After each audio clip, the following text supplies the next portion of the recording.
परमेश्वर उस नगर के बीच में है, वह कभी टलने का नहीं। पौ फटते ही परमेश्वर उसकी सहायता करता है। शनिवार 15 मार्च 2025। आज के मनन के लिए मैंने आप ही के लिए चुना है लूका अध्याय 10 और उसका 37वां वाक्य। उसने कहा, वही जिसने उस पर तरस खाया। यीशु ने उससे कहा, जा तू भी ऐसा ही कर। आपका दिन आशीषित हो। हमसे यही अपेक्षा की जाती है कि हम दया दिखाएं। आइए इस वाक्य पर मनन करते हैं। आज की सुबह का विषय है दया दिखाएं। एक वकील यीशु मसीह के पास आया और वे यीशु मसीह की परीक्षा लेना चाहता था और इसलिए उसने यीशु मसीह से पूछा, स्वामी, अनंत जीवन पाने के लिए मैं क्या करूं? और यीशु मसीह ने उससे पूछा कि व्यवस्था में क्या लिखा है और आप उसको कैसे समझते हैं? वकील ने जवाब दिया, अपने प्रभु परमेश्वर को अपनी सारी सामर्थ और अपने सारे मन से प्रेम करे और अपने पड़ोसी को भी अपने समान प्रेम करे। यीशु मसीह ने उससे कहा,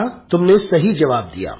यीशु मसीह आगे बढ़ ही रहे थे। उस व्यक्ति ने पूछा, मेरा पड़ोसी कौन है? और तब यीशु मसीह ने भले सामरी के बारे में उसे बताया। और फिर यीशु मसीह ने उससे प्रश्न पूछा कि इन तीनों में से तुम्हें क्या लगता है कि इसका पड़ोसी कौन है? और वकील ने कहा, उसने जिसने दया दिखाई। यीशु ने उससे कहा, तू भी ऐसा ही कर। मित्रों, हमसे आशा की जाती है कि हम आज्ञाओं का पालन करें, लेकिन क्या हम दूसरों की चिंता करते हैं? और जो दुख उठा रहे हैं, क्या उन पर हम दया दिखाते हैं? क्या हम उनकी चिंता करते हैं जो संपूर्णतः असहायक है? यदि हमारा हृदय दूसरे की चिंता नहीं करता और हम दूसरे के प्रति संवेदनशील नहीं है और यदि हमारे पास दया नहीं है, तो हम परमेश्वर के नहीं हैं। ना ही हम परमेश्वर तक पहुंच पाएंगे। जब हम इस दुनिया में हैं और परमेश्वर ने हमें एक उपहार के रूप में ये जिंदगी दी है, तो हम दूसरों की चिंता करें, उनकी जरूरत के प्रति हम संवेदनशील हों, उनके दर्द को समझें और अपने हृदय में दया दिखाएं।